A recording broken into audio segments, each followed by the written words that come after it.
tipped one by Houston. Rafer Alston is the point guard, and he's coming off a very impressive victory on the road against Cleveland. And a whistle and a foul away from the ball. And Mark Blunt, the center for the Heat, committing the first foul of the game. Nick, you mentioned Rafer Alston. We talk about Yao, we talk about Tracy McGrady, Skoll, the new addition, but the key really may be this guy, Rafer Alston. When he shoots it well, this team wins basketball games. Tried to feed it to Yao Ming, and it's defended well. And Jason Williams, Blunt actually got a piece of the ball. Pass inside to Wade, and the reverse layup attempt not made. And with Scola in his face, the shot is missed by Blunt. And here is Alston with a runner. Misses the rim. Rockets get back defensively. That's the name of their game. Wade missing from the top of the key. Houston Rockets have won 9 in a row, tying a franchise high. In fact, they have been successful in 18 of their last 21 games. Here's Scola, who lays it in. Well, and that's the difference what Scola does versus Chuck Hayes. Scola is much better around the rim. He can finish, and then when Yao is doubled, he can take it out to 15, 16 feet for a wide-open jump shot. Former San Antonio Spur, and Blunt with the follow ties the game. Yeah, as you mentioned, Hayes was a terrific defensive and offensive rebounder, a very, very good defender, but offensively, he just didn't give him anything. Scola puts points on the board. McGrady defended well, and the basket will count. And Darrell Wright on the elbow. Very tough shot made by Tracy McGrady, and a chance for the three-point play. And this is what Coach Alleman has been trying to do in his new system. They're trying to get quick hitters for Tracy McGrady coming off the down screen right there. You've got to be able to stay down on Tracy McGrady's pump fakes right there. Wright goes up for it and gets fouled. You know, when we had a chance to talk to Rick Adelman, he was so complimentary to what Jeff Van Gundy and his staff had done here, had accomplished here, the defensive system they put in. And he, you know, there was nothing, he was not hesitant to give a lot of the credit for what's going on to Jeff and his staff. And then he's obviously added his touch to it. And tweaking the offense. And a lot more flexible is this Houston offense. Wade with no shot there. 5 on the shot clock. And Dwayne Wade driving in and makes the basket. Dwayne Wade with his first points of the game. And Dwayne Wade has not been healthy. Missed the first part of the season. Myriad of injuries as McGrady hits another one. 5 points for McGrady, and the Rockets up by 3. And that's part of the tweaking right there. You remember last year as Blount goes in, misses the layup. Quick hitters for Tracy McGrady, taking the pick and roll out of his game. Pretty play by Rafer Alston, coming off a 22-point game against Cleveland, 6 of 10 from three-point range. Part of what Rick Adelman has tried to do is add the extra piece of the running game. See if we can get a few more easy ones along the way. Wade short on the screen fall away. Now McGrady handles.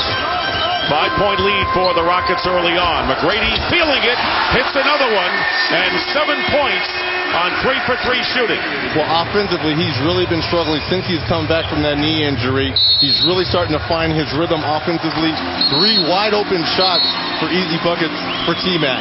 And they call a 20-second timeout, does Pat Riley. So Tracy McGrady, who was 6 for 21 in the first game after the All-Star game against Cleveland, finding the mark early here. And I think what we see is part of what Rick Adelman was mentioning. We have to establish a home court advantage. And talking to his team about it, making them understand there are games at home that we're supposed to win. So what if people are saying, well, your recent streak, you played some easier teams. Yeah, we're supposed to win those games, and we've won them. That's what they're trying to establish tonight. And that's why this game is important against the lowly Heat, because they have a chance to make it 5 in a row at home and establish something against a Heat team that they think is really buoyed by the fact that they have Marion and a different style. Well, Pat Riley and the Heat team really don't have a lot to play for, so they're coming out here free-willed, loosey-goosey, not a lot of pressure on them. You talk with Coach Alleman, this is the type of team and a type of game that scares them because they don't have a lot to lose. We got a 9-game winning streak. Every game counts for us. Think about winning 9 out of 10, Reggie. 18 out of 21. and you're just about in the playoffs. You have to win 50 games maybe to make the playoffs. Here is Wade, and Wade still with the ball with 7 seconds on the shot clock. Banks it in. 4 points for Wade, and the Rockets up by 5. A little more than 3 minutes gone by in the opening quarter.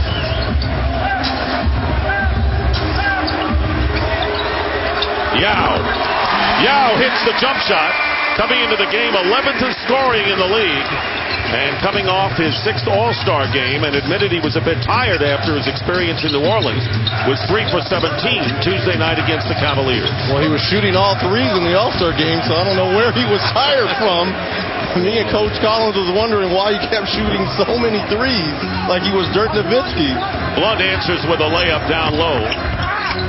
And the ball knocked away. And Alston hitting a 3. Rafer Alston hitting a 3. And he has 5 points already and 3 assists in the first 4 minutes of the game. And that's one of the reasons why Houston did the deal they did today. And Jason Williams finishes off the layup. Bringing Bobby Jackson in here behind Alston will give them another 3-point shooter to spread that defense out. And you could play them both together if you weren't worried too much about the size with both guards.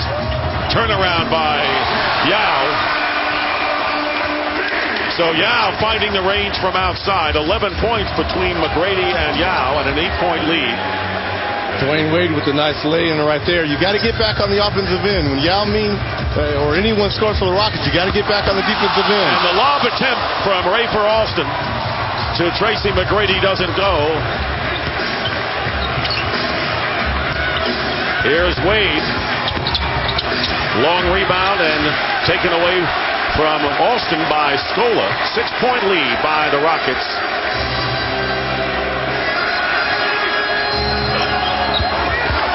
Going inside Yao Ming. One of the things that Rick Adelman tried to do is incorporate part of that old Sacramento offense they used. Sean Marion tees up a 3, and there you see it from downtown. But early in the year, he found out after about 25 games, this team wasn't suited for that offense. So what he did is made a few adjustments. We're back to some of the things that they were doing under Jeff Van Gundy, the Rockets of a year ago. And obviously the streak now speaks for itself. On the turnover, Jason Williams from the corner. And the rebound by Yao, releasing his Rafer Alston. Wright is right with him, and Alston won't challenge him. And here is Battier with the drive, and the charge. The blocking foul is called inside, and it will be against Blunt, his 2nd foul. Battier doing a good job of trailing on the break. I thought Wright did an initial job of stopping Alston on the break. Battier doing a good job following down the middle. Get the foul, goes to the free throw line. What I liked was the outlet pass. That's one of the few outlet passes we've seen to half court this season, where a big man defensive rebounds and fires it to the half court line to start the break. How valuable has Battier been to this team? I know you coached him in Memphis. This is a guy that you just can't say enough good things about. He's a little bit of everything, but what he's all about is winning. It doesn't matter how many points he scores, how many shots he takes. Every night, tonight the assignment is Dwayne Wade. Each night he's playing the other team's best offensive perimeter player, does all the subtle things. Extra pass, takes a charge, makes the big foul shot. Mark Blunt going out of the game, the ball kicked away, and it'll go over to Houston. Earl Barron, who has made 4 starts this year, an undrafted performer in his 3rd year, has taken over at center for the Heat. I think I've heard people talk about Battier and talk about his athleticism versus other guys in this league, and that, he was nowhere near as athletic. So what? This guy wins. I've seen a lot of great athletes that know how to do one thing. They lose a lot. This guy wins a lot. And McGrady trying to get it on the pick and roll to Yao. Passed a little bit too hard, and out of bounds it goes, and we'll have a timeout. The Rockets leading all the way. Sideline report, here's Craig Sager. Pat Riley has set a standard for success, and his principles for team players have been adapted by many of the Fortune 500 companies. But after losing 24 of his last 25, I asked Coach Riley today where he turns for motivation. And he quoted a passage from the book The Winner Within, which he wrote 15 years ago. In every contest, there comes a moment that defines winning from losing. The true warrior understands and seizes that moment by giving an effort so intensive and so intuitive that it can only be called one from the heart. Coach Riley says he's looking for a few performances from the heart. Dick? All right, Craig, as Wright misses inside in a foul, and of course, talking to him before the game, guys, Pat said that he had a kind of a buoyant feeling. He says he thinks the worst is over. They really went through a rough patch. He says we practice and compete hard, and we enjoy each other's company, and that's what we're hanging on for the rest of the way. Well, he enjoys the spirit now that he sees in the team. They understand what their record is. These players are very intelligent. They know their job. They know where they are in the standings. They know what lies ahead in the next 31 games. So his job as the leader is to provide them, the information, the knowledge, have them prepared, and then show them that down the road, this is what we're trying to get to. We're starting the building process now with that. Shawn Marion misses the free throws, and Pat Riley, who was named a finalist during the All-Star break for the Hall of Fame last week, 24-year career. This will only be his third losing season. And the turnover by the Rockets gives the ball back to Miami. Well, and they finally have players that are healthy enough to practice. That's been another knock on this Miami Heat team, even when Shaq was there. They didn't have enough practice players, so that takes away from the teaching time of someone like a Pat Riley. Wade in the lane, going up, making contact. And the foul called against Yao Ming.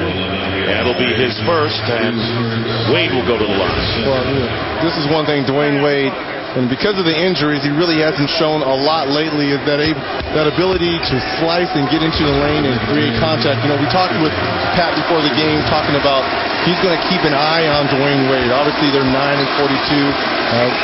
They're headed for the lottery, maybe the #1 pick. How much minutes and how much time, because of the injuries to Dwayne Wade, is he going to play him? So it's just a wait-and-see situation. Well, he said with Dwayne Wade, either he feels great or he is hobbling. And the one thing that he knows is that the team is committed to really get better as fast as they can, and that's keeping him going a little bit. And they start with two all-star pieces in Shawn Marion and Dwayne Wade, but you have to have a healthy Dwayne Wade as McGrady hits the 20-footer from the baseline. You have to have a Dwayne Wade that's at 100%, and it may not be during this season that you see that. It may start with next season. 4 for 5 shooting for McGrady, who has 9 points. And a 7-point lead. Here's Darrell Wright from the perimeter. Marion keeps it alive. 4.5 minutes to go in the opening quarter. Wade, no good on the three, and Yao snares the rebound. And right now, Dwayne has led that team back. Laces up a 3. Scola with a follow. Louis Scola, his second field goal, and what an acquisition the Rockets made when they acquired his rights from the San Antonio Spurs. It's a guy who provides energy, enthusiasm. He's relentless in chasing down the ball. He can make an open shot, and he's a 27-year-old rookie. And the blocking foul inside. Scola playing the last 9 years in Spain. Watch Battier's hand go right through the shot, right up into the vision of Dwayne Wade. His defensive responsibility, try and distort the shot. That's what he did without any contact, no foul on the jumper, and a miss. Well, that's what I'm saying. Dwayne Wade is letting Shane Battier off the hook by just settling for outside shots. You got to put pressure on him, take the ball off the dribble. But you know who discourages that a little bit is this 7'6" guy back there who's kind of waiting back there. He bothers you a little bit, Red. Just a little on bit. the shot clock. Wade with a crossover, and he connects as the shot clock buzzer goes off. So 10 points for Dwayne Wade, off to a great start. And Houston is up 26-19. Have to make defenders move side to side. Yao makes it a baseline drive by Tracy McGrady, and as Rick Adelman said, he says, we think we can compete with anyone in the playoffs because of our strong defense and Yao and McGrady. Few teams can match up that way. He qualified that, if I remember correctly. He said, first we've got to make it. Right. But if we get there, he said, then we can play with anyone. You have to agree with that. Absolutely. 6 on the shot clock. And Barron driving in loses it. off his foot. And the Rockets, with 3:04 to go, have the ball and trying to establish the first double-digit lead of the game. Well, Jay Will, that's a little bit different when you make that turn and you're throwing it to Shaq or Alonzo Mourning. You look, it's Earl Barron trying to catch that pass down the lane, Coach. And Earl was anticipating that Yao might be there. McGrady, nowhere to go with it. Good ball movement. That's been part of the success lately for the Rockets. And McGrady hits. And McGrady now with 11 points. How about 13 of 16 shooting for Houston here in this first quarter? How many times do you see a 4 or 5 pass basket, Reggie, in half court from an NBA team? And a timeout called by Miami and an 11-point lead for Houston. Well, we haven't seen this often this year. Dwayne Wade getting into the teeth of the defense for the little teardrop. And then Tracy McGrady playing outstanding in this first quarter. 11 points, 5 of 7 shooting. He's getting that lift back in his legs. Tracy McGrady and Yao Ming feeling it early. And as Reggie mentioned, Tracy's legs getting stronger. He's feeling better. Give him a little screen. Give him a look. Elevates. 5 for 7 from the floor. 11 points. And then Yao, a couple different looks. First pass, no. Shoot. No dribble at all. Second time, put it down on the floor. A little fake to the baseline. And the fadeaway. Yao, 4 for 4. 8 points to start the game. The two stars, 9 for 11 for Houston. Ricky Davis has checked into the lineup for the Miami Heat.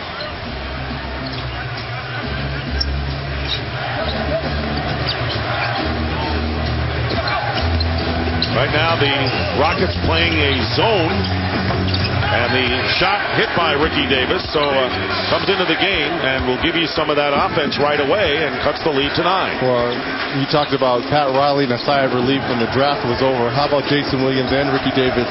Both of those players expiring contracts, a lot of conversation, their names coming up, maybe a possible sign-in trade. They had to have a sigh of relief as well.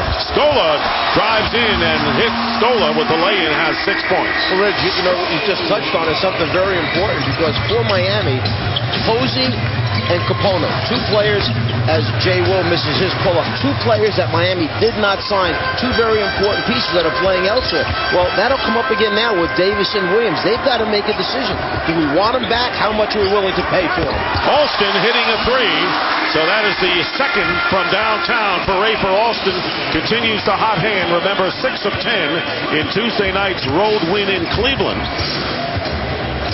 And a 14-point bulge now by the Rockets with 1:15 to go in the first. Going back to my point I'm making about the free agency and decisions you have to make, can you afford, as Jay Will hits his downtown 3, can you afford to have 4 players walk out of your program over a 2-year period and get nothing back in return? That's a very difficult thing to do. 4 guys who are contributors.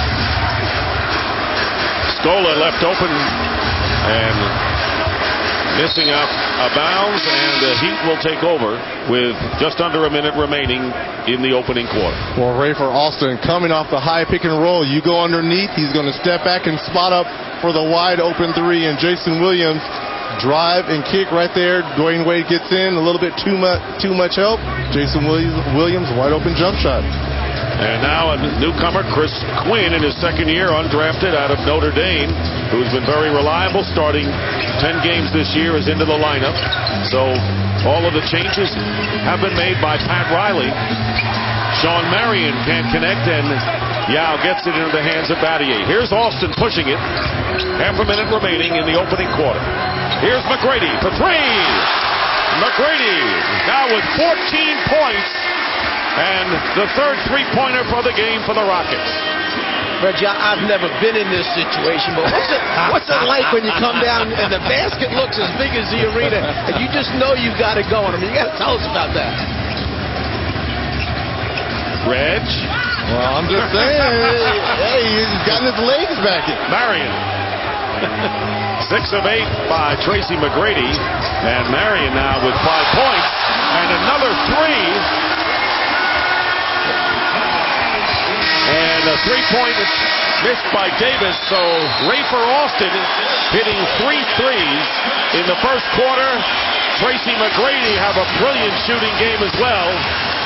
And a 41-26 big first quarter. And that's a season's high for the Rockets this year for a quarter. What a start for Houston, trying to make it 10 in a row.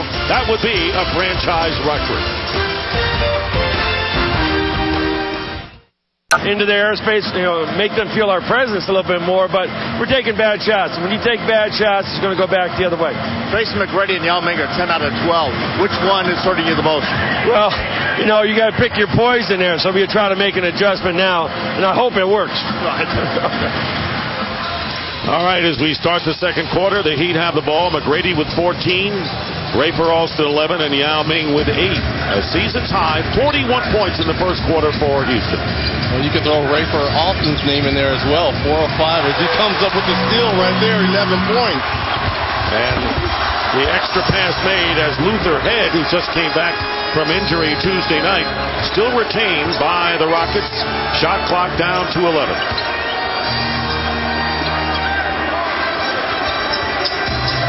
McGrady with a double team, deflection, 3 on the shot clock. Luther Head missing the 3. And the rebound taken down by Earl Barron. Quinn with the miss from outside. Luther Head, one of the adjustments that Rick Adelman made with this team. Mike James was getting the early call early in the season. James was struggling, had a very, very good training camp, and just couldn't make a shot. Luther Head came in, had the opportunity, started making shots. And Luther Head hitting the 3. So Luther Head, who's the all-time three-point shooting leader at Illinois, saw his first action, was out with a groin strain, came back against Cleveland. And a Houston foul here. I'm going to tell you this. Looking at Dwayne Wade out here, and I'm going to take this line from Charles Barkley. This is Michael Jackson out here with a bunch of Tito Jacksons right now, because he has no one around him when Sean Marion goes to the bench. There's absolutely no one around him. And all the pressure is on him. All the eyes are on him. And that's why Dick mentioned earlier about Pat Riley's got to make a decision somewhere along the line of how much do you play him, and do you continue to play him the rest of the way, where you really need a healthy Dwayne Wade coming back next season. But let's not forget about the United States team this summer trying to win a gold medal as well. And McGrady from the top missing. And Dwayne Wade getting the rebound. Speaking of Sean Marion, he'll be coming back in the game with the next whistle. And driving in is Barron. And committing the foul is Carl Landry, who has done the job, has been impressive as a rookie for the Rockets as well. They really like this young man, Landry. He's come in and he's got a presence about him. He attacks the basket.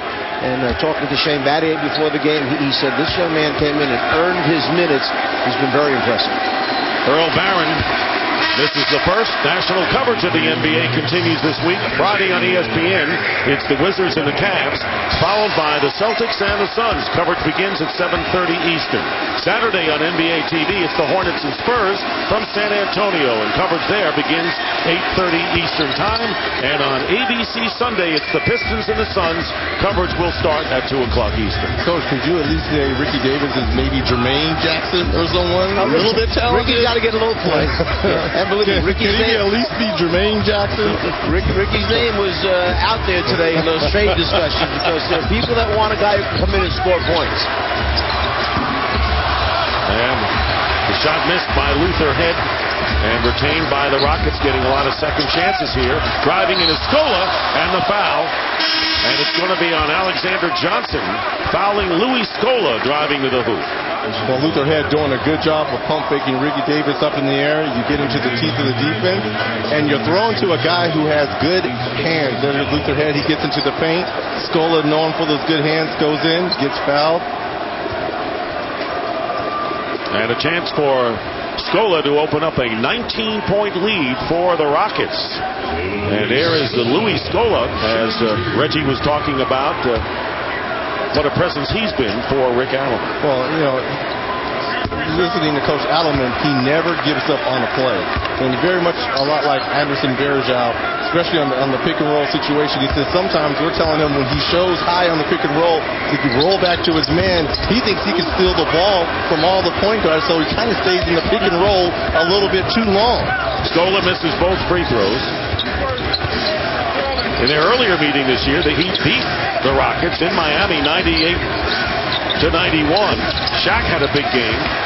when he was a member of the Heat. And here is Brooks who's come in the game. Aaron Brooks, yet another good-looking rookie, but Rick Adelman knows he'll need the bets in that Western Conference playoffs if he makes them. And Scola misses the layup. Scramble for the loose ball taken by Chris Quinn. Good hustle by Quinn. And Sean Marion, three-point attempt, and the rebound taken down on the other side by Ricky Davis. 3 minutes elapsed here in the second quarter. Here's Marion, double team. And the Rockets leading 44-27. In control here in this first half. Scola open. Let's not forget where Scola came from. To show you what a good job San Antonio's international people do scouting. And the inside layup that time. Parker, Tony Parker, Oberto, Scola, part of their, they just had no room for him. So they wound up trading Ginobili. Manu Ginobili, all part of the international group. Dino Udrih. There's another one. Brooks. And Landry with the feed getting it. So Carl Landry gets the basket, 46-29. That's one of the things Pat Riley told us, that they're going to do some international scouting. And look there to try to revamp this Miami Heat team. 3-on-1 break. McGrady from Luther Head.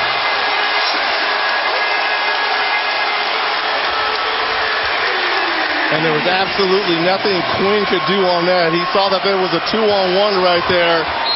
Tracy does a good job of giving the ball up, filling the lane, knowing that it's going to be thrown up in the air where only he can go get it.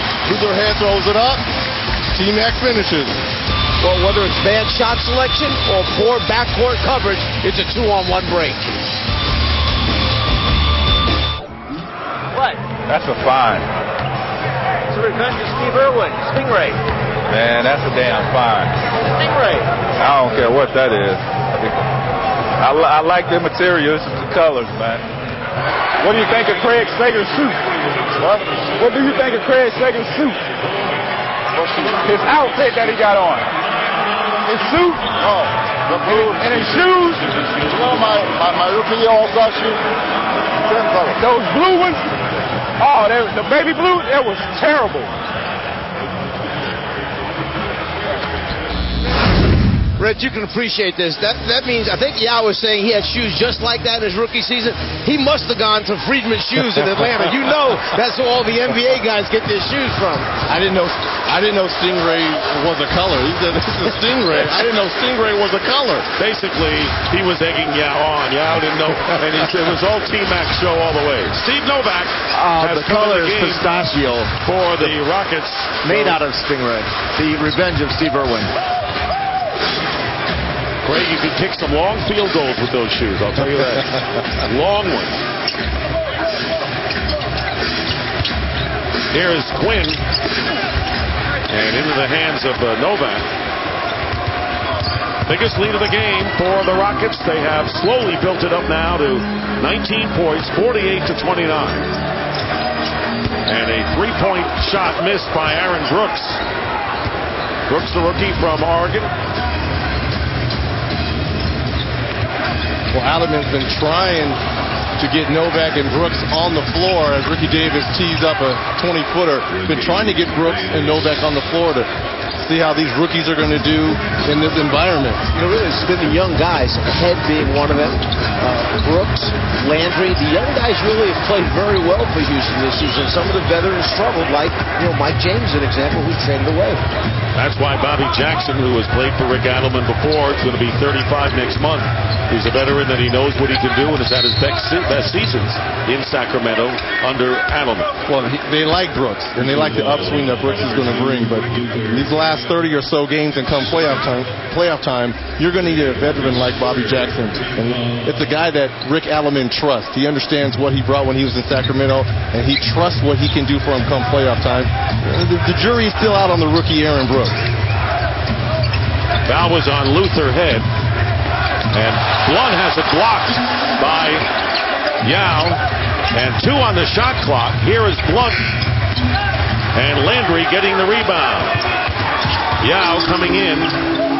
8th in block shots. That's his second of the game.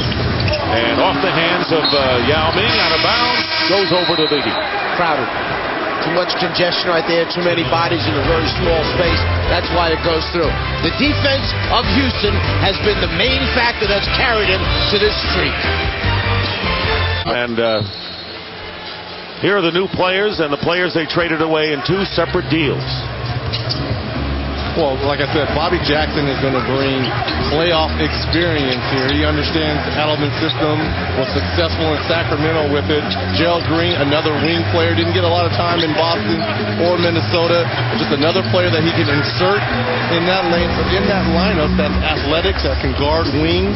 And they give up on Bonzi Wells, which I think it works both ways when he goes to the Hornets. And Wells had played well during this 9-game streak. Yeah, Bonzi Wells, a player who can explode on a given night. He can get you 12 rebounds in a game. He can give you 20, 25 points in a game. And go back a few years. Remember the great playoff he had under Rick Adelman versus San Antonio a few years back. Carl Landry giving the Rockets a 19-point lead, matching their biggest advantage. They have dominated the Miami Heat, who have struggled in a big way, and the foul committed by Landry. The Heat have not won a road game since December 10th, when they actually won against the Suns in Phoenix. They have dropped 12 in a row on the road. Dwayne Wade back. Well, you know, it's funny because talking with Dwayne Wade, he says his team has to find an identity. And we understand that we're more up-tempo, but we're not road runners. They're going to play at a faster pace. Obviously, no Shaq and no Alonzo Mourning. They're much smaller, but they got to find some kind of identity for this Heat. Alexander Johnson hits the free throw, and Darrell Wright back in the lineup. Log on to TNT Overtime on NBA.com to check out Michael Bivens' one-on-one chat with Heat superstar Dwayne Wade. TNT Overtime on NBA.com, where you can get TNT NBA Thursday 7 days a week. Reggie, I think the point you make is so important. The team must know what their style is, what their identity is, and you develop that based on the personnel that you have, then how the coach best utilizes it. See Miami come out, go a little zone in the half-court area against Houston. Yao inside. Again, good ball movement. And the Rockets, who had 23 assists in their last game against Cleveland. And it's 52-33, under 4.5 to play, first half. It looks like Houston falls back into some type of matchup zone. Wade driving in, and Dwayne Wade now getting his first points of the second quarter, leads the Heat with 12. Coach, I always wondered, how do people drive on a zone? There's no way Dwayne Wade should get to the basket for a lay-in when you're going in the 1-1-3 zone.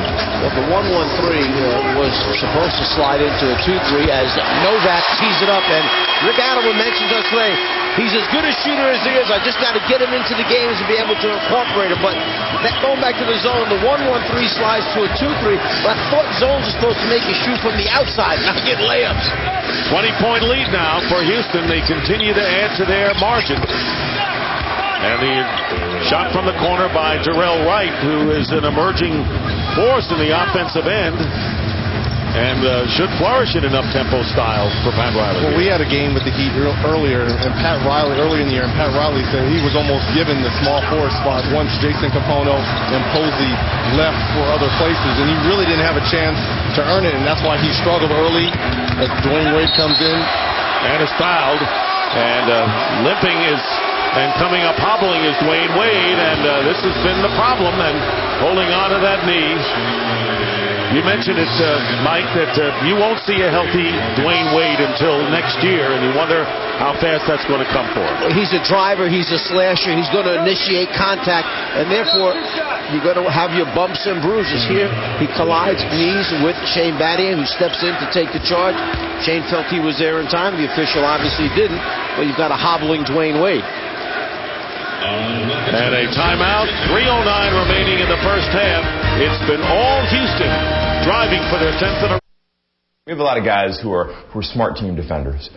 No one's going to wow you with individual defense or athleticism, but we have a lot of smart basketball players on our team who know how to play a good team game. And when you combine that with guys playing hard on the defensive end, good things happen.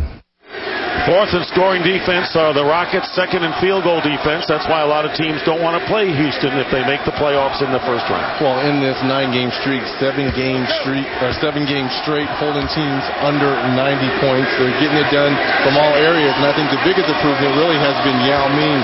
He's really come that big 7'6" presence that they always envisioned him to be. 8th in block shot. Shane Battier locking down guys on the perimeter, but you're getting it from Tracy McGrady and Rafer Alston as well.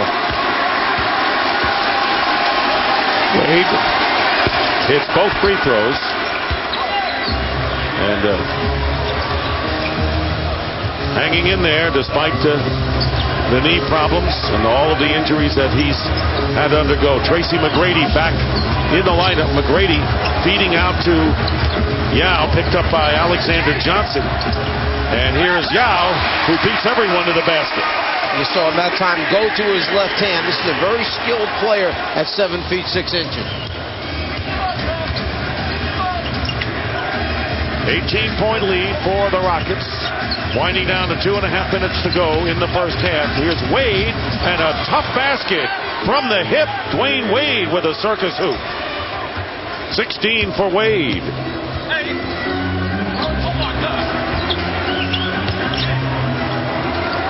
Alston with a runner in the lane. Rafer Alston, 13 for him.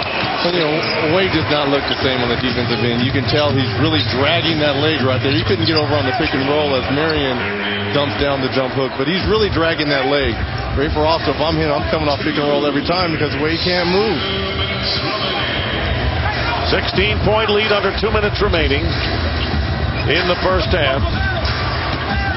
And here's Battier posting up against Darrell Wright.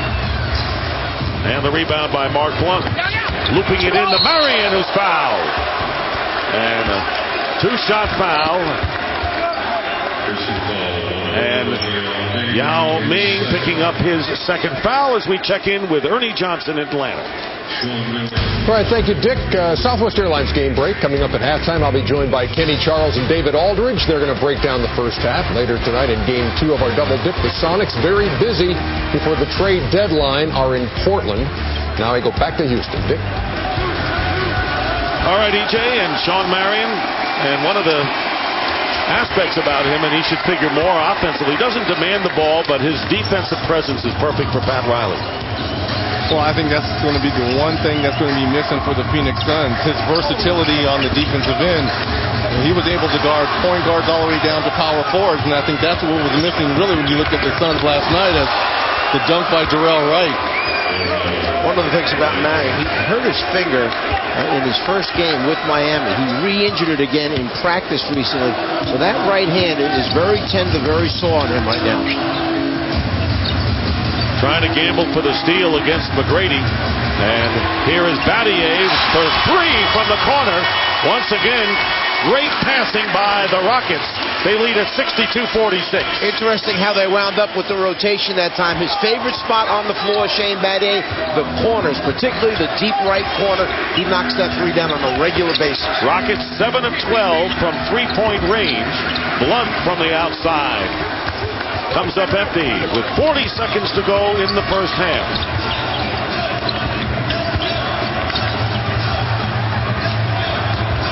McGrady against the double. Pass out from Yao.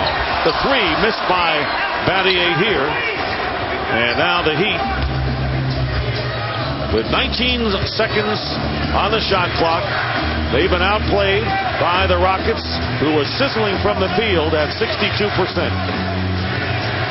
And the Heat held to 44% shooting. There you see the numbers. And Wade against the double team. Darrell Wright hitting with 4 seconds to play in the half.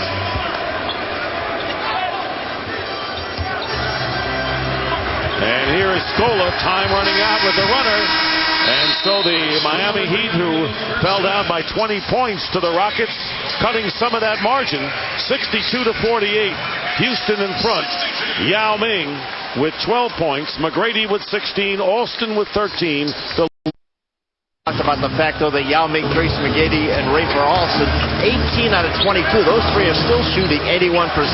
He said the adjustment they'll make here is they're going to zone the pick and roll. They won't play it screw zone, but they're going to be more aggressive on the pick and roll. All right, Dwayne Wade gets the second half scoring underway. He has 18 points. And now a 12-point margin. It was 20 at one point for the Rockets, so the Heat have made inroads. That's what you have to do. Chip away at it. You understand the other team comes out, they're smoking hot, making every shot. Hang in there, stick around, and then get a little run yourself, puts you right back in the game. Yao with the turnaround. So Yao and continues that great scoring that Craig mentioned by Yao, McGrady, and Alston. He's 7 for 7 from the field. Can't do too much better than that. Well, he's going to get that shot all night because he can just shoot over Blount anytime he wants, and there's no resistance coming from Blount. He's got to push him out a little bit further. Wade misses the fall away, and McGrady getting the rebound. Rockets, who have been outstanding off the boards, not so the Heat have only out-rebounded Miami by about 3, and Yao has a deflected great play by Marion against the taller Yao Ming. And we talk about the versatility of Shawn Marion, and this is, like I said, what Phoenix is going to miss. Here's a 6'7" guy coming over and getting the block on a 7'6" guy, giving up his body, going at the top of the peak, blocking the shot. That's the versatility that he's going to bring to the Heat team. And then Scola committing his second foul. Setting the screen at the top is Marion.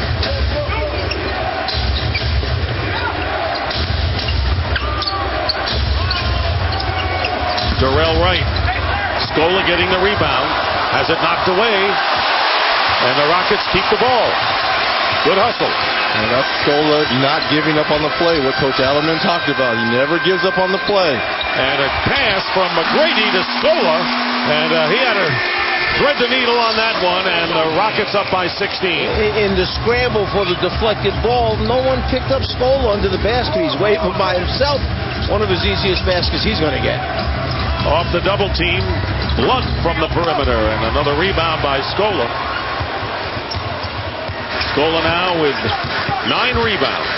You know, you get the game down to 14 points. The next basket becomes very big, and who winds up taking the 2 shots? Darrell Wright and Blount for Miami. I think at that point, maybe you go back to Wade and you go back to Shawn Marion, 2 All-Stars, to try and get you closer. Well, Scola with the loose ball right here doesn't give up on the play. You would think one of those black jerseys would have dove on the floor like Scola.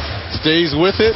Tracy McGrady finds him for a easy deuce. Meanwhile, the Heat get it back on good defensive play at the baseline. Wade leaves it out for Jason Williams over the top, and it goes back to Houston. It was down to 12, and the Rockets with the ball leading by 16. You know, with the changes in the Miami roster, Jason Williams may have to start to become a little more assertive. He may have to be out there trying to drive to the basket and create foul opportunities, as well as he's a very good spot-up shooter, but they need him a little more offensively.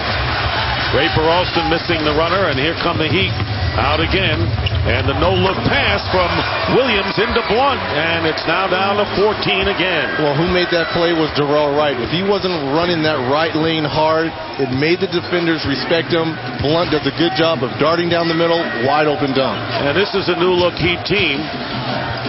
No longer with Shaq. More up-tempo. Scola working his way in, and the rebound Marion. And the Heat right now can cut it to 12, and Wade can cut it to 11. Gets a basket and the foul, and it's 66-54. Pat Riley's team have lost 9 in a row, and they're battling here. And you see the court vision of Jason Williams. One, he hits the drag man down the middle of the floor, and then looking across the court, goes from right lane to left lane, and a pretty good finisher, pretty good decision on that one. Battier picking up his 3rd foul, and Wade with the free throw. He now has 21 points, and it's an 11-point lead. You know, I was looking at the body language as the halftime ended, and looking at Dwayne Wade. Him and Shawn Marion stayed on the court, gave everyone high fives on their teammates, and those are the little leadership things you want. These guys are 9 and 42, and your 2 superstars are giving all these guys high fives and say, okay, we'll pick it up in the second half. And those two really have established a chemistry in a very short period of time when they're on the floor together. And now the Heat can make it a single-digit game right now with a field goal. Only 4 minutes gone by in the third. And this is why Adelman said Dwayne Wade and the Miami Heat scares him, because if the game is close, Dwayne Wade can win a game himself in the fourth quarter. And here is Marion for three, and he's got it. Shawn Marion hits a three, and now the Miami Heat have come within 8. When you're in a situation like Miami is, your players eventually, they play with a loose atmosphere, loose attitude towards the game. Things start to come a little easy. They're not pressing as much as a team that's playing for a playoff spot or positioning. Scola is fouled, and a chance to put an end to the Miami Heat's 8-0 run right now. Will go to the line, and the foul is against Wright. Well, Jarrell Wright gets into the teeth of the defense, hooks it over his right shoulder to a wide open Marion in the short corner three. It's an interesting short, snappy shot that he's got there. There's no long follow through. You don't see the hand extended, but he makes them. Scola making 1 out of 2, but gets the ball back. Coach, did that frustrate you on free throws when you couldn't come up with rebounds as Dwight comes up with the steal? Throws it away to McGrady, and Yao gets the easy basket. Couple of careless passes there. The answer is yes. When you don't come up with a rebound off of his free throw, yes. 5 minutes nearly elapsed here in the third quarter. The Heat making another run, and here is Marion driving in, and it rims the basket and comes off, and Yao with the outlet to McGrady.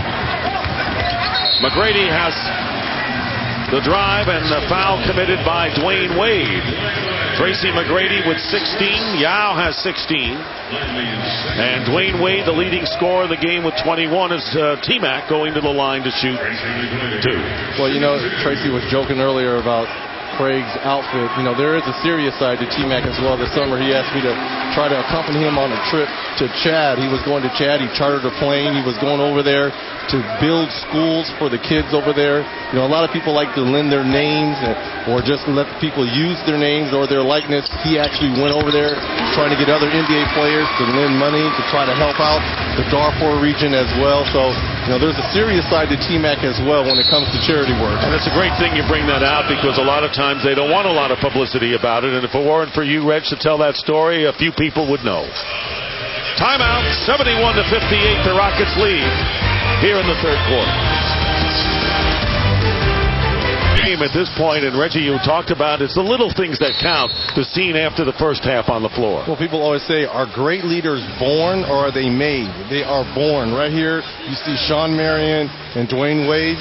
They were down significant 16 points, little dap to their teammates. Let's get it going in the second half. And as a follow-up to that, the two guys that walked out of the locker room together when they came out to warm up to start the second half, Shawn Marion and Dwayne Wade talking to each other. He'd get it back. And here is Wade inside and puts it through, and it's an 11-point game. The Heat had knocked it down to 8. We have under 6.5 to play here in the third. And it looked like Tracy McGrady holding on to his right leg.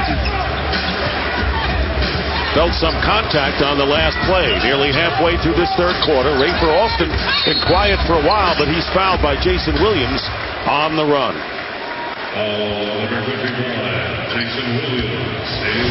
See here on the move right here as Jarrell Wright trying to come off the pick and roll right here. Blunt does a good job of setting the screen. You don't know if that was, he got knee to knee or knee to thigh.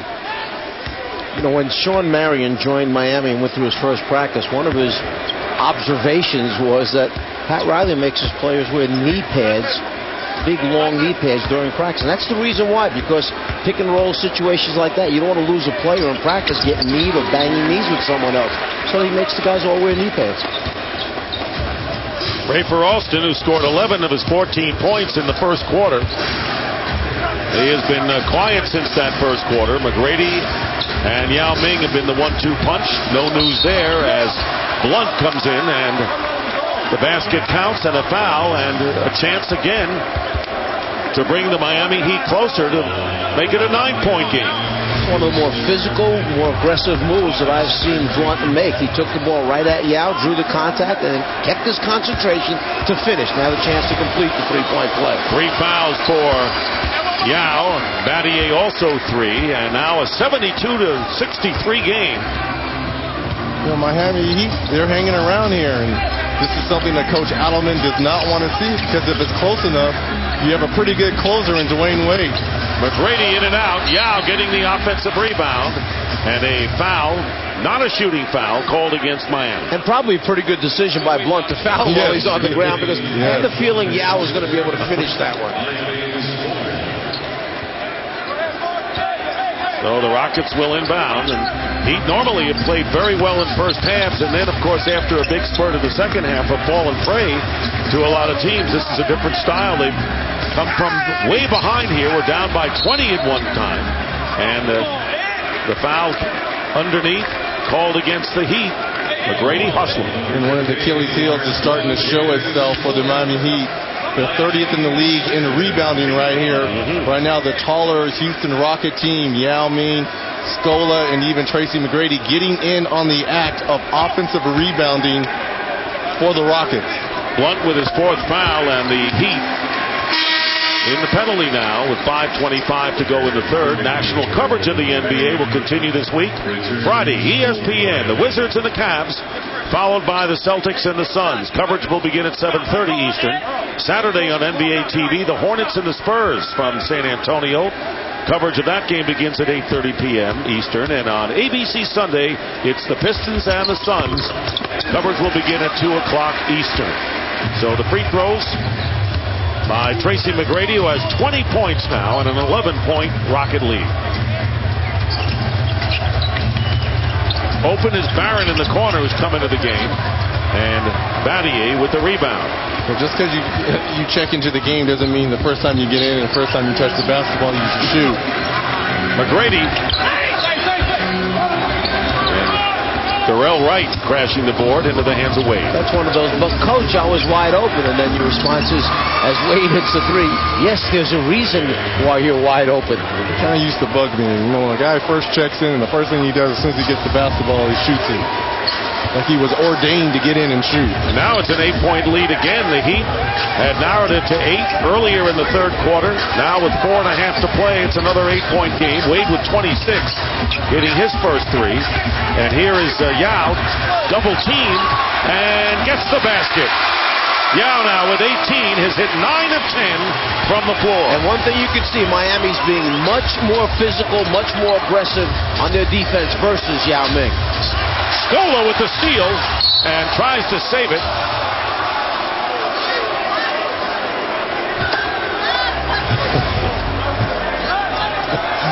You see the contact? Trying to keep a body against Yao, trying to force him out just a little bit farther away so he doesn't get that clean look. And then the late double team still doesn't have the effect that the Heat want. Yao with another score. And the Heat maintain possession. Darrell Marty and Barron. Well, the reason why Reggie's asking Marty Aronoff, our statistician, if he's all right, Dwayne Wade came over to the table, crashed in, and of course we have a computer here, like an internet, and we'll show you what that looks like. Dwayne Wade came over and started to write on the internet as if he was sending a message. And here's the way this looked. Here's Dwayne Wade coming over, and then here's the internet. He had a little email that he wanted to send, I guess. Probably calling for help. Yes, help. Send help. SOS, please. Mr. Aronson, I need some help, please. So Barron is on the line. Earl Barron, who's played in Turkey and the Philippines in his 3rd year. And it's 76-68. Under 4 minutes to go in the third quarter as the Miami Heat, not playing a all like a 9-42 team here in the second half. Scola fouled as he drives inside. And the second line of defense is really losing Luis Scola behind. He's getting wide open looks from passes from Tracy McGrady at 6'8". Being able to see over the defense, the Heat losing Scola and the second line of defense. Scola now 2 of 5 from the line. The foul was on Barron. when you have a guy who knows how to play the game, I know it's a statement that's always used, yeah, that guy really knows the game. But that's what Scola does. He winds up in the right spot. He moves to the opening. He understands where the next logical pass is going to go. Played with the Argentine Olympic gold medal team. Blocked out of bounds and goes over to the Rockets. Dwayne Wade with a couple of words from Ed Malloy. Crowd looking for a technical from Wade. Obviously upset with that call. Yeah. You know what? I like what Ed Malloy did. Me too. He did not hit him really tightly. He did not react to the crowd.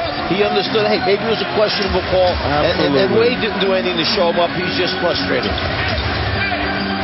And Darrell Wright does not go for the up fake by T-Mac. Chest to chest with him here. McGrady inside. Landry gets the basket. Good feed from T-Mac, who, by the way, had 8 assists against Cleveland. And distributing the ball, he has 8 tonight as well. And Wade comes back, and the tip is missed. Inside by Barron. And a jump ball. Wright and Battier battling for the loose ball.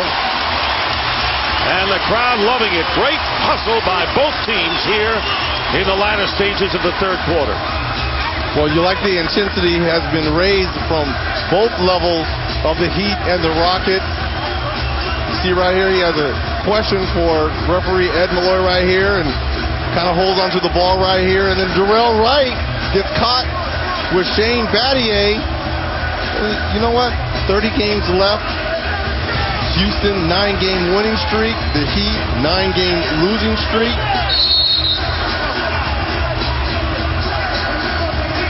Players jockeying for position. The official's going to split the difference and make them get their legs off each other. And Barron and Scola and Barron going at it. And this is the right call by Malloy. He's going to give a double technical, one to Barron and one to Scola. He told them to knock it off before. Right here, he walks in and tells them to knock it off. Barron wants the position. I don't know what Scola did to receive that technical. That was really Barron doing most of the initiating. And Sean Marion winds up with it. And we're going to have a foul against Rafer Alston, reaching in, and both teams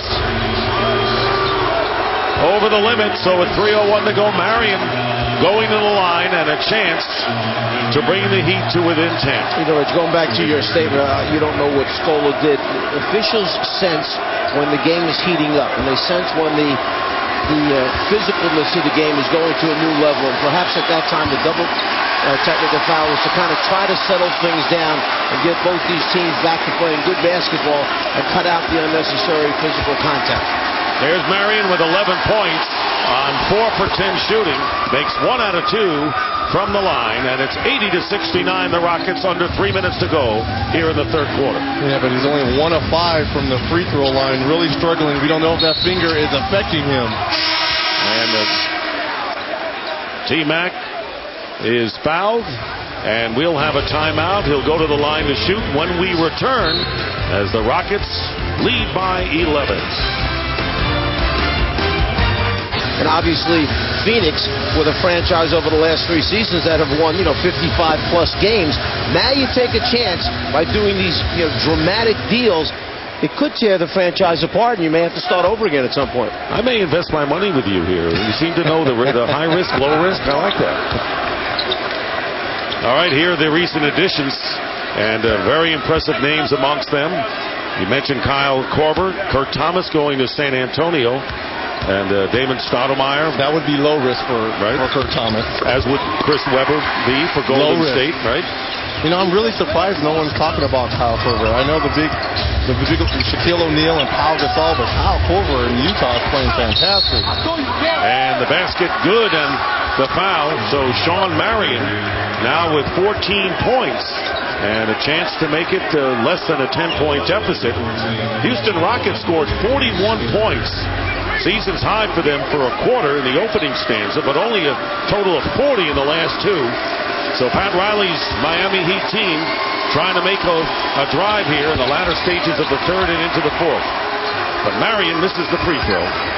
There's another missed free throw for Marion, just 2 for 7. Coming into tonight's games, he was 8 for 9 since he's joined the Heat, 89% from the floor.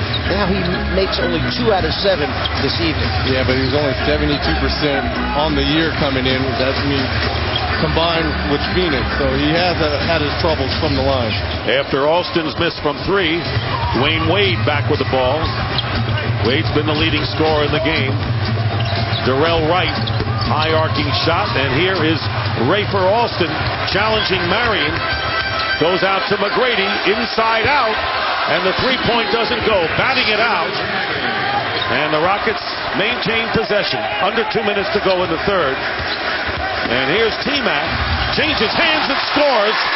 First field goal in the quarter after missing his first 5. When you close out on the three-point line, you have to close out, but still understand that the player may show the ball, fake, and put it on the floor. So you have to close out and be able to stay in your stance and still try and square the man up, not just get beat off the dribble and give up layups. And here's Wade, and Barron trying to keep it alive. Barron tips it in. Good.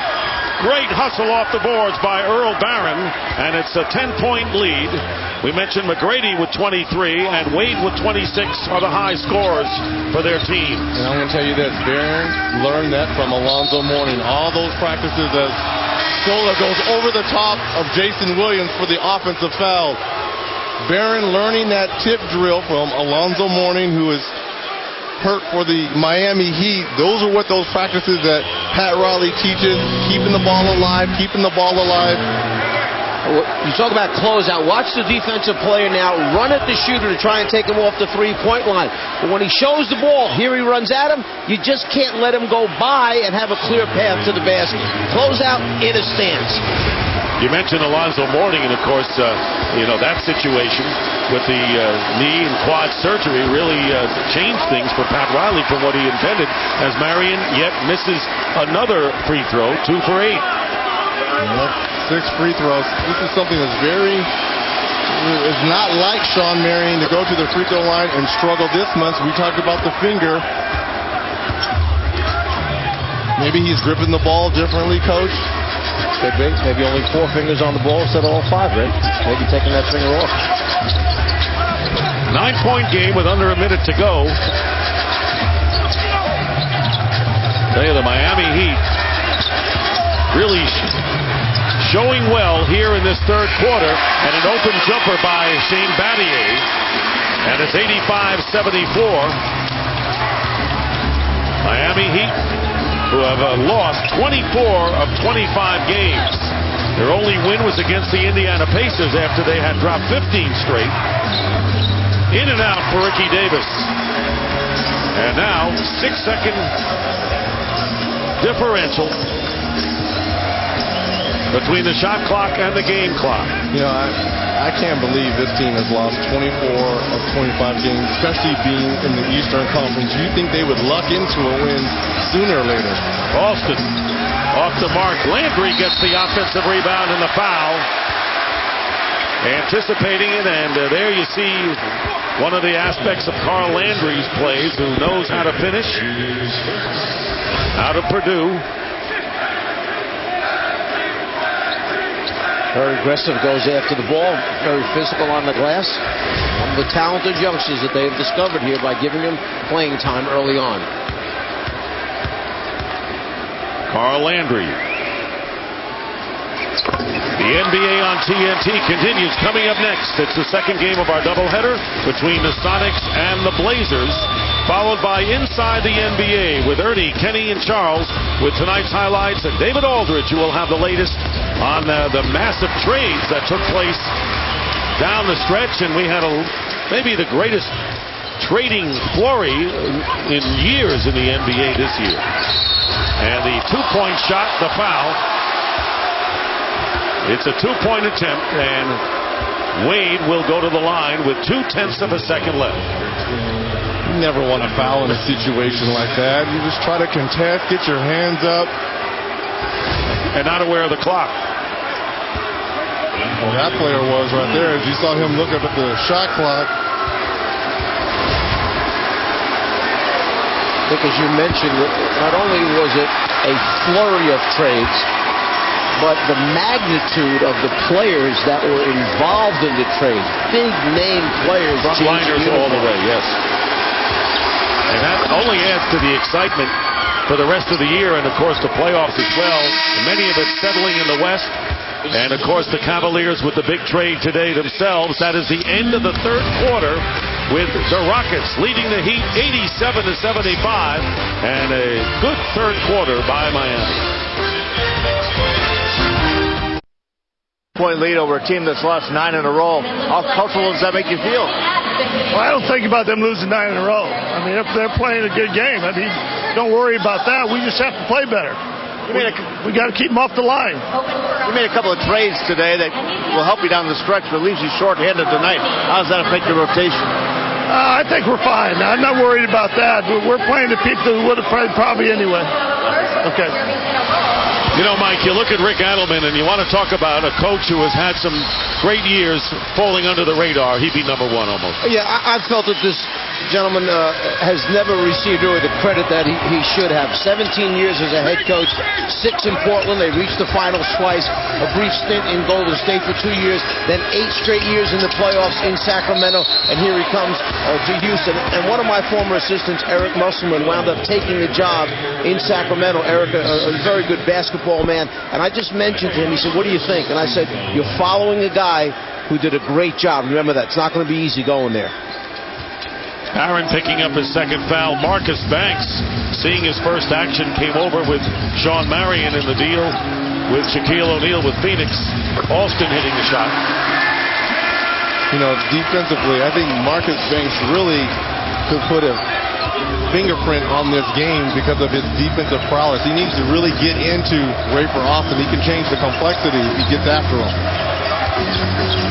Wade with a pump and a basket. Dwayne Wade now with 29 points.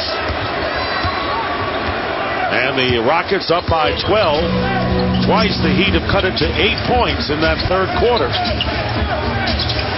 And there is Yao and Barron trying to get position inside. Landry goes up, and he's fouled. Good pass that time by Rafer Alston as Wade committing the foul. You know, like I said, Banks is going to have to get into Rafer Alston and make him go a little bit wider on this pick and roll right here. He comes off right here.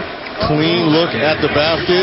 You've got to kind of disrupt the offense, and that's what Banks is on the floor to do. And you mentioned the key word is get into. You have to get up and into it so that when you do get the screen coming up against your body, you're not that far behind like he was. Actually, Banks ran into his own defensive player, therefore could not catch up to the shooter. If you're closer than that, you can catch up and challenge a shot.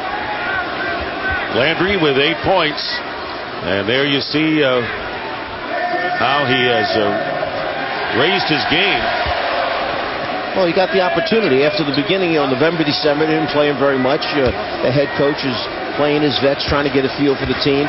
And then as he watched them practice every day, all of a sudden you see his games go from 3 games in 2 months to 9 the next month and 8 the next month. Drafted in the second round by the Sonics and traded to the Rockets. Started off at Vincennes, then went to Purdue University.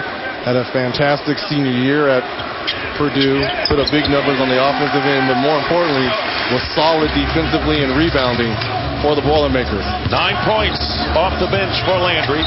90-77, the Rockets lead. Alston trying to knock it away from Banks from behind. Plenty of time on the shot clock. Turnaround by Davis, and he's got it. Ricky Davis with the turnaround. He has 6 off the bench. Rockets by 11. It's a good job getting into the defense right there. Fade away right when Yao was going up to contest.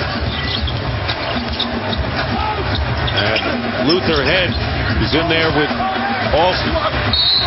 And Yao, spinning his way in, draws the foul and will shoot 2. One of the things that we heard Rick Adelman tell us earlier was that he noticed Yao was so used to getting into the low post area, so used to getting the physical contact, and we see the tough turnaround by Davis, fade away over the top of Yao. That he felt actually that Yao was getting worn down by the physical contact, play after play in the low post. So it's one of the reasons why Rick moved him up to the high post area occasionally to get him out of that banging type of situation. This is Yao's first trip to the free throw line, believe it or not, in this game. And he makes 1 out of 2, 85% free throw shooter, and had a great streak of 35 in a row at one time this year. Nearly 2 minutes elapsed here in the fourth as Dwayne Wade hits another 31 for Wade. Marion with 15, the two members of the Heat in double figures. Boy, also, too, Coach, you talk about Yao Ming going up to the high post. Think about some of the centers that Rick Adelman has had. Arvydas Sabonis, Vlade Divac, and now Yao. You got to be able to be a good passer if you're going to be in this system. I think that's another reason why he moves him up. He goes up in assists this year. In Adelman's system, the center has to be able to pass the basketball. 9 on the shot clock. Alston coming off the screen, missing the 3, and here comes Marion. Rockets getting back on defense. Stock and trade is their defensive play, and Dwayne Wade missing from atop. So it remains a 10-point game with plenty of time remaining. At one time, the Heat were down 55 to 35, and they have come back from that 20-point deficit. Gambling for the steal and making it is Banks. Good play by Banks. Lead to Marion. And the two stars now of the Miami Heat again make it an 8-point game. I'd say that was a pretty easy decision for Dwayne Wade. You see Shawn Marion on the other side of the rim. Just throw it in the vicinity of the glass. He's going to find it and finish it. Wade to Marion. Very busy weekend for Yao Ming in New Orleans. The NBA, where caring happens. All right, Craig, Yao Ming, 9 of 10 from the field, 8 rebounds, and 19 points. Tracy McGrady with 23. He has the ball now. 4 players in double figures for the Rockets. And McGrady, long range with Darrell Wright defending him well. And trying to save it, and doing a good job of it is Landry, once again, making a contribution. You can't give up opportunities like this if you've been struggling like the Miami Heat. You need possession. Miami trailing by 8 for the 4th time, and then the Rockets get the basket as Landry with 11 tonight off the bench. And you see why Landry has taken the minutes of Hayes. He's 3 inches bigger, and he's much more of an offensive threat than Hayes was. And T-Mac with 9 assists, making it all happen. 8 on the shot clock. Barron from the baseline, so the big guy firing from outside. Tracy McGrady. Did a light go off that said he had to shoot that time? I mean, how about like one more pass maybe? Somebody else might have a better shot. Double team on McGrady, yelling for the foul. Landry is open. And the offensive rebound by Luther Head, and he goes over to the Heat. And second shot opportunities right here. T-Mac looking over the defense, finding a wide open Carl Landry. You know, you get the lead down to 8, the deficit down to 8, an ill-advised 3 by Tracy McGrady. You got to come up with that, a chance to cut the lead into 6 to get a second opportunity. A wide open dunk by Landry. Back up to 10. And Dwayne Wade hitting the shot off of the screen, and again it's an 8-point lead. And Mike, I think Pat Riley had the same thoughts you did, because Mark Blunt immediately came in for Barron on the next dead ball. Yeah, he'll think about that shot next time. And the jumper by Landry. Landry getting 3, and now 13 points for Landry, who is 5 for 7 from the field. Well, it's always a premium when your big men can spread the floor and make wide open shots. When you've got players like Tracy McGrady and Yao Ming, you're going to get a lot of them. Luther Head with the steal from Banks, going up, and Banks committing the foul. So quickness by Luther Head and a careless turnover by Banks. And what Miami did is they came right back to the same play that they had run before, the double screen away, but they jumped the passing lane, and that's it. Well, Reggie mentioned Vincennes University. Bob McAdoo played a couple of years. Shawn Marion Played 2 years there before transferring to UNLV. And, of course, Carl Landry played 2 seasons before transferring to Purdue. So Vincennes University, a big basketball capital out of Indiana. There's Bob McAdoo, assistant coach for Pat Riley. Well, we were talking about big trades over the years. What about the Lakers acquiring Bob McAdoo? I believe it was in '81. Came off the bench for them to win a championship. I think the trade was in December. Former MVP. I think they beat the Philadelphia 76ers in the finals that year. And a great scoring machine. Great scoring machine off the bench for the Lakers. Can you believe that? Bob McAdoo coming off the bench.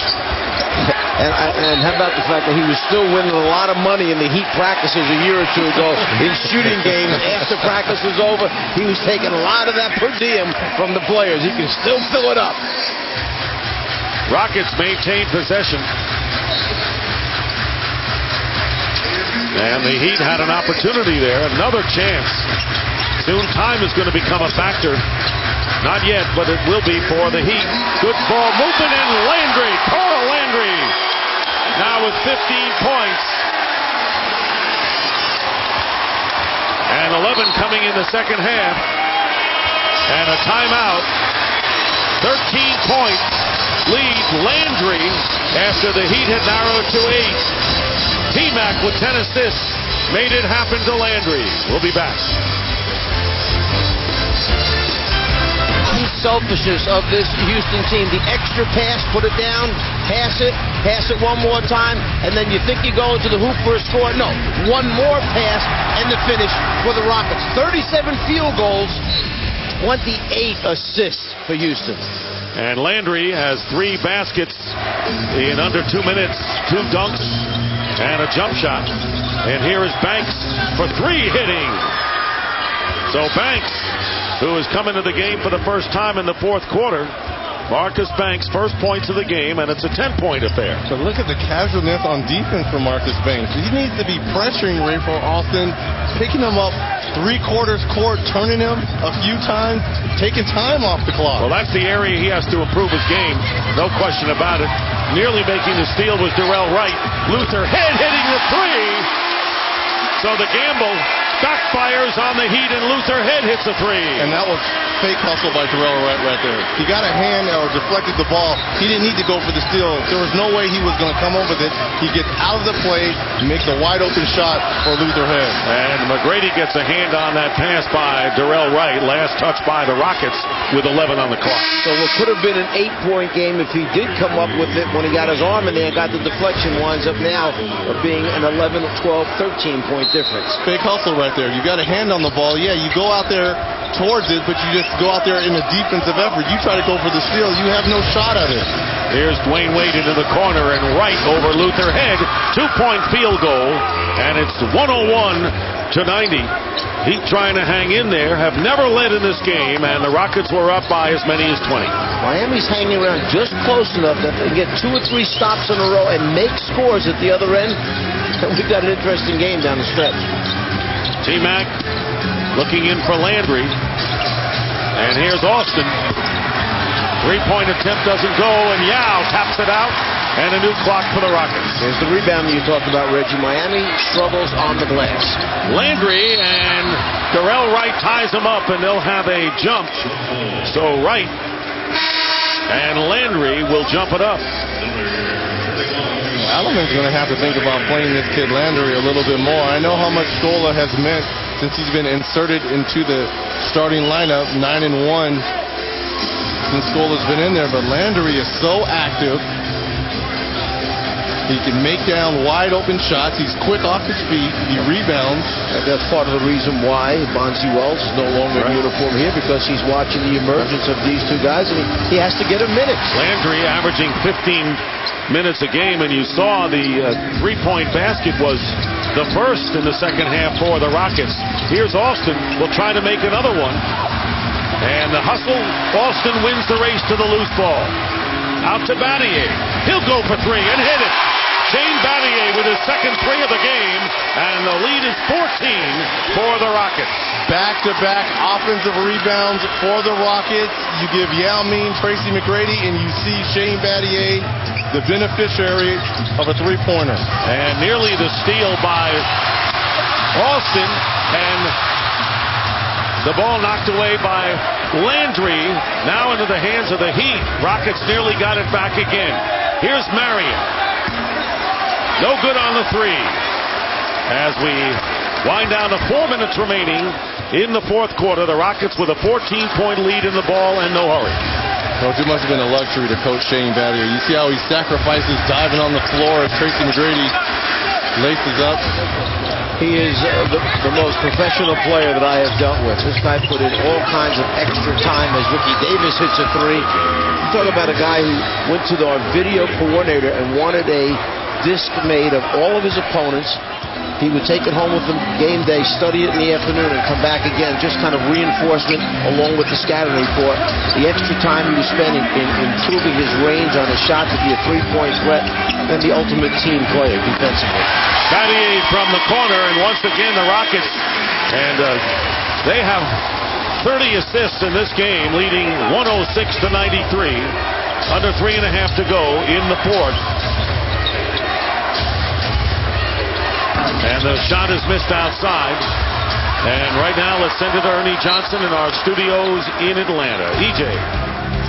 All right, thank you very much, Dick. Southwest Airlines Game Break. We want to take you to the closing seconds live at Target Center, where the San Antonio Spurs trail the Minnesota Timberwolves 99-98. It was Al Jefferson with a three-point play with about 39 seconds to go that gave them the lead, 99-90. Watching TNT NBA Thursday, presented by the United States Marine Corps. So the San Antonio Spurs victorious. And when people talking about all the trades and who's going to win in the West, somehow San Antonio is an afterthought to many people. Well, people forget that they're the ring bearers. And at the end of the day, I think you're going to have to go through Tim Duncan, Manu Ginobili, as Yao Ming knocks down another one, and a healthy Tony Parker. The only thing I wonder is, will they still have that three-point threat? Giving up Barry in the trade. Yes, they picked up two very valuable pieces. Damon Stoudemire, obviously the backup Tony Parker, and then a terrific pickup in Kurt Thomas.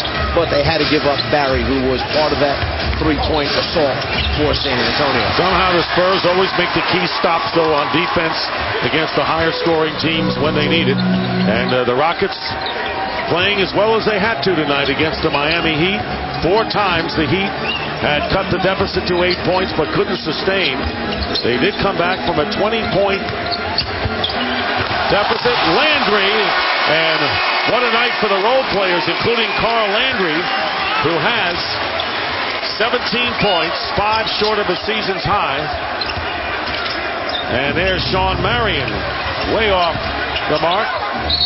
And Ricky Davis fouled as he gets the rebound. I'm telling you, this kid is quick off his feet right here. Bounce pass into him, and it's almost like a double clutch dunk right here. He goes up, brings it back down, similar to what your former player Dominique Wilkins used to do. Get in that lane and double clutch and go up and dunk it. Now wait a minute. Landry's got a ways to go before you got to mention his name in the same breath as Dominique Wilkins. Okay? Double clutch. Not he is like Dominique Wilkins, but he double clutch. I want to straighten that out. He's got a ways to go to get Dominique. Marion goes to the bench, 18 points, struggled from the free throw line. Landry, see his numbers. And Dwayne Wade's going out. There is Marion, who had problems at the free throw line. Only 4 of 11, and Dwayne Wade with 33 points and 11 assists. See, Reg, Rick Adelman heard what you said about. I think I heard too. You didn't want Luis Scola to play anymore. You wanted Landry to take all his minutes. So here now he plays both of them together to solve the mystery that you had created. Marcus Banks and Davis inside to Blunt, and it's 110-96. And the Rockets up by 14 points, but they've had to really scramble in the fourth quarter here to keep the Miami Heat at bay. But it's going to be a familiar refrain for the Heat. They'll go down to their 10th straight loss and 25 of their last 26 games. Well, and speaking with Pat Riley before the game, we asked him, the motivation, because we know how much he likes to cross the T's and dot the I's. He's very well prepared. He's very orthodox when it comes to his game preparation. What is Pat Riley thinking each night he steps in to the arena? What is he going to say to his players, to his assistant coaches, his game plans? He makes sure everyone's in the right places. This has to be very tough for a guy of his magnitude that's won as many championships as he has to go through something like this. Well, he is constantly searching, and that's it. It's a very good point you make. His day, part of it is occupied with trying to think of what am I going to say tonight to this team to get them to continue to play hard all the time and get better as a group so that I can evaluate who will be back here with us next year. Tell you what, the Miami Heat played hard. They were down by 20 on the road, and they'll go down to their 13th straight road loss.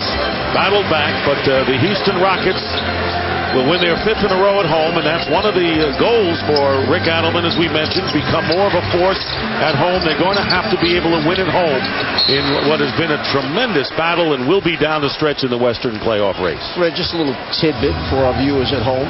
The trade was done. Bobby Jackson from New Orleans comes here to Houston.